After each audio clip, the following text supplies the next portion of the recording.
बाला नूं जरा सीटां ते अपनियां कुर्सियां ते बिठाओ।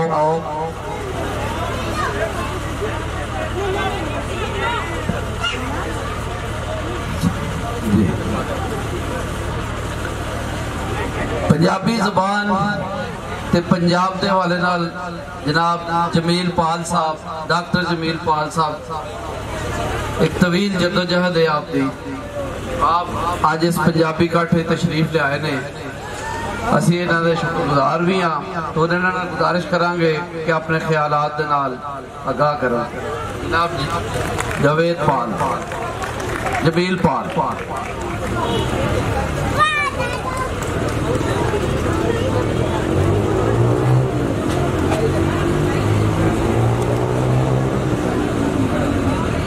मेहरबानी। वैसे तो मैं सुनन आया था, सुनाइयाँ भी पै गई। पट्टी साहब, स्टेज सैकटरी साहब इतनी खूबसूरत लच्छेदार गल्लां कर रहे हैं कि मज़ा आ जाता, दिल करता है यही बोली जानते थे सुनी जाइए। उसके बाद अहमद रजा साहब गल कर गए ਹੁਣ पुलाव तो बाद फिक्के उबले चावल कौन खाता है। मेरिया गल्लां दी ओहो कहत होगी, माफ़ कर देना जो फिक्कियां लगन पे। रजा साहब ने एक बड़ी खूबसूरत गल की है कि हर लिहाज से काम करने की जरूरत है। ये कि मायूसी वाली गल कोई नहीं। ठीक है, पंजाब के इल्जाम भी लगते हैं, पंजाब को बुरा भी किया जाता है, पंजाब का खाने वाले पंजाब को गालां भी बोलते हैं, जी बनदियां भी गल्लां होंदियां ने, साडी जुबान भी खोली गई है, सारियां हर पासे नेड़े नजर आते हैं। रोशनी की एक किरण मौजूद है कि पंजाबियों च बेदारी हो रही।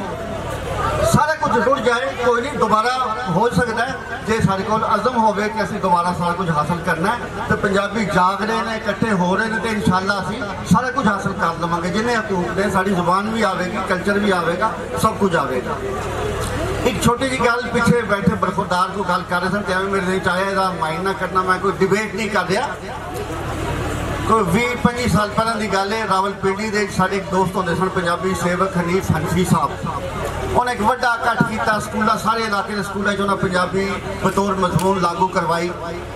सानू भी सदा दिता गया, असी भी गए तो असी तैयारियां ही सा। जिस दिन पहुंचना सी उस दिन एक दिन पहला उनका फोन आया कि तुम सारे सलवार कमीज पा के आना। असी सलवार कमीज पा के चले गए। हैरानी हुई, पर मेज़बान की फरमाइश थी। जलसा होया, बड़ा कामयाब होया, सारा कुछ ठीक हो गया। उसके बाद बैठे तो मैं हनफी साहब ने पूछा, मैं क्या तुसी लाजमी क्यों सलवार कमीजा आखिया पा के आना, जो मैं जीन की पेंट पाना वा। मैं उस तरह आ जाता कि हर ही सी कह लगे कि इत्थे ये होंदा है कि फिर मेहना दिता जाता कि गल पंजाबी की करते हैं, पाते पेंटा ने। ये आम है, पंजाबी की टेक चाली है कि कीड़े कड्ढने चगे होने। जी पंजाबी की गल करता पेंट पा के आ गया। मसला यह है कि कल्चर जोड़ा है वो टुरती रहने वाली चीज़ है। साढ़े अज तो 5000 साल पहले का जो पंजाबी कल्चर से ना, वो मिट्टी के जेवर भी होंगे सन, हड़प्पा तो निकले ने, अज असी वो नहीं पाते। उसके बाद साढ़े खाने नॉर्मली गोश्त शामिल नहीं सी, पुलाव नहीं सी असी खाते, कबाब नहीं सी खाते, क्योंकि सब्जी फोर सन बहुत सारे लोग। मुसलमान आए तो पुलाव भी शामिल हो गया, कबाब भी, बल्कि हम असी ज़्यादा खाने क्योंकि स्वादी होता है। आलू जोड़ा है मुगलों को अकबर बादशाह ने आलू नहीं सी खाता क्योंकि आलू होंदा ही नहीं सी। ये पुर्तगेज गए, उतों कोलंबस ने अमरीका दरियाफ्त किया, आलू जोड़ा वो साढ़े खाने हूँ असी आलू तो बगैर साढ़ा कोई खाना मुकम्मल नहीं होता। और जामनू हो गया, अमरूद हो गया, ढेर लगे ने बाहर अमरूदा ने, जामनुआ के लग जाएंगे, साढ़े कचरे शामिल नहीं सी। ये अमरीका तो आया। सो लाचा या तोती मेरे दादा जी ने बनी सी, मैं बंधनी नहीं आती। नलायकी है मेरी, ठीक है, सामने नहीं सके असी कल्चर की गल। वाले साहब ने सलवार पाई, मैं पेंट भी पा लेना, सलवार भी पा लेना। सो पंजाबी की गल दे पेंट पाना या वीर मेरा घोड़ी चढ़िया गांधिया जी बैठा तो कार से भी गाना लग्या वीर मेरा घोड़ी चढ़िया, इतना फर्क नहीं पैंदा। सिर्फ यह कि दिल पंजाबी है, पेंट पाने के बावजूद, अंग्रेजी जानने के बावजूद मैं कभी महसूस नहीं होया कि मेरी पंजाबीयत में कोई कमी है। पंजाबी का मैं उन्ना ही आशक हाँ जिन्ना तुम सारे बैठे हो। पेंट पाना जो एक अलामत है ना जमाने के नाल चलन की गल। ਸਾਡੇ ਸ਼ਾਇਦ ਦੀਵਿਆਂ ਦੀ ਅਲਾਮਤ ਵਰਤਦੇ ਨੇ, ਦਾਤਰੀ ਦੀ ਕਰਦੇ ਨੇ।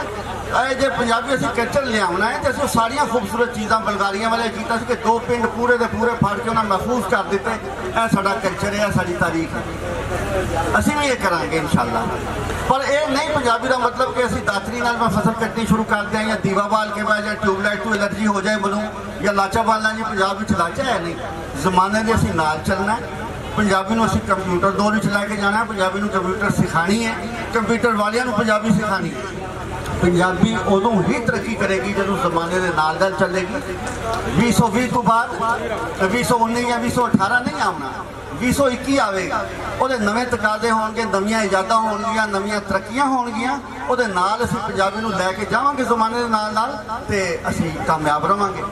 ਪਿੱਛੇ ਅਸੀਂ ਇਸ ਲਈ ਰਹਿ ਗਏ ਹਾਂ ਕਿ ਅਸੀਂ ਪੰਜਾਬੀ ਨੂੰ ਜ਼ਮਾਨੇ ਦੇ ਨਾਲ ਨਹੀਂ ਤੋਰਿਆ। ਅੱਜ ਅਸੀਂ ਕਹਿੰਦੇ ਹਾਂ ਪੰਜਾਬੀ ਪਛੜ ਗਈ ਹੈ ਤੇ ਉਹਦੀ ਵਜ੍ਹਾ ਹੀ ਇਹ ਵੇ ਕਿ ਅਸੀਂ ਜ਼ਮਾਨੇ ਦੇ ਨਾਲ ਨਹੀਂ ਚੱਲੇ। ਜਦੋਂ ਅਸੀਂ ਜ਼ਮਾਨੇ ਦੇ ਨਾਲ ਚੱਲਾਂਗੇ 2021 2022 ਚ ਪੰਜਾਬੀ ਨੂੰ ਵੀ 2021 2022 ਚ ਲੈ ਕੇ ਜਾਵਾਂਗੇ ਤੇ ਇਨਸ਼ਾਅੱਲਾ ਪੰਜਾਬੀ ਨੂੰ ਕੋਈ ਕਮੀ ਨਹੀਂ ਹੋਵੇਗੀ, ਪੰਜਾਬੀ ਤਰੱਕੀ ਕਰੇਗੀ। ਮਸਲਾ ਇਹ ਨਹੀਂ ਕਿ ਅਸੀਂ ਕੀ ਪਾਉਂਦੇ ਹਾਂ ਕੀ ਖਾਂਦੇ ਹਾਂ, ਮਸਲਾ ਹੈ ਕਿ ਅਸੀਂ ਵਿੱਚੋਂ ਕਿੰਨੇ ਪੰਜਾਬੀਆਂ। ਜੇ ਅਸੀਂ ਵਿੱਚੋਂ ਪੰਜਾਬੀਆਂ ਤਾਂ ਸਾਡਾ ਕੁਝ ਨਹੀਂ ਗੁਆਚਦਾ। ਬੜੀ ਮਿਹਰਬਾਨੀ।